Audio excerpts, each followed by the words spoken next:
नमस्कार शेतकरी बंधूंनो, मी वैष्णवानी पूजे, मी अनिरुद्ध सचिन बुगणे, मी धनंजय अर्जुन निकम. तर आम्ही महात्मा फुले कृषी विद्यापीठ राहुरी संचलित शरद कृषी महाविद्यालय जैनापूर येथील चतुर्थ वर्षातील विद्यार्थी चतुर्थ वर्षात चालत असलेल्या रावे म्हणजेच की ग्रामीण जागरूकता कार्यान्वयन प्रशिक्षण या अंतर्गत महाविद्यालयाने हरोली गावाची निवड करून दिली आहे. तर नुकताच अनिरुद्धने सांगितल्याप्रमाणे आम्हाला दिलेल्या हरोली गावात आज आपण झिरो एनर्जी कूल चेंबर म्हणजेच शून्य ऊर्जा शीतल याचे प्रात्यक्षिक घेणार आहोत. तर चला बघूया.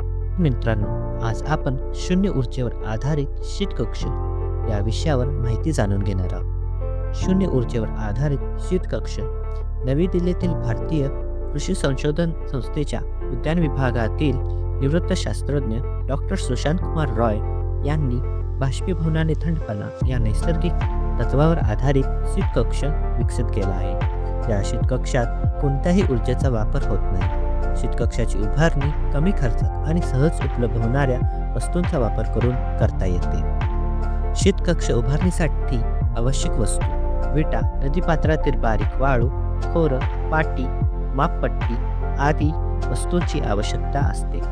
शीतकक्षाचा आराखडा आणि उभारणी: सर्वप्रथम विटा या पाण्याने भिजवून घ्यावा. त्यानंतर शीतकक्ष तयार करताना विटांचा बेस तयार करून घ्यावा. म्हणजेच शीतकक्षाच्या तळाशी विटांचा थर तयार करावा.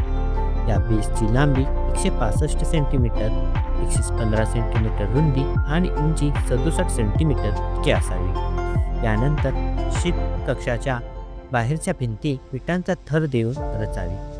विटा रचते वेळी विटा या झिगझॅग पद्धतीने रचाव्या, जेणेकरून भिंत एक साईडला पडणार नाही. त्यानंतर एक हाताचे माप घेऊन अंतर्भागातील भिंत ही विटांच्या साह्याने रचावी.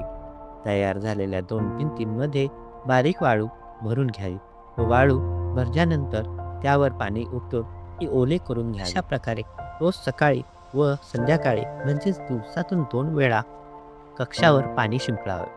यामुळे कक्षामध्ये योग्य तापमान टिकून राहील व आर्द्रताही टिकून राहील. यानंतर शीतकक्षात ट्रे ठेवावा. ट्रे ठेवताना तो प्लास्टिकने पूर्णपणे पॅक करावा. यानंतर शीतकक्ष गोणपाटाच्या साहाय्याने झाकून घ्यावे. शीतकक्ष गोणपाटाने झाकून झाल्यानंतर त्यावर पाणी शिंपडावे. शीतकक्षाचे फायदे: फळे व भाजीपाल्याचे साठवण कालावधी वाढवण्यास मदत होते. कक्षातील साठवणुकीत फुले, फळे व भाजीपाला ताजा टवटवीत राहतात. वनस्पतीच्या अभिवृद्धीसाठी लागणारे वनस्पतीचे भाग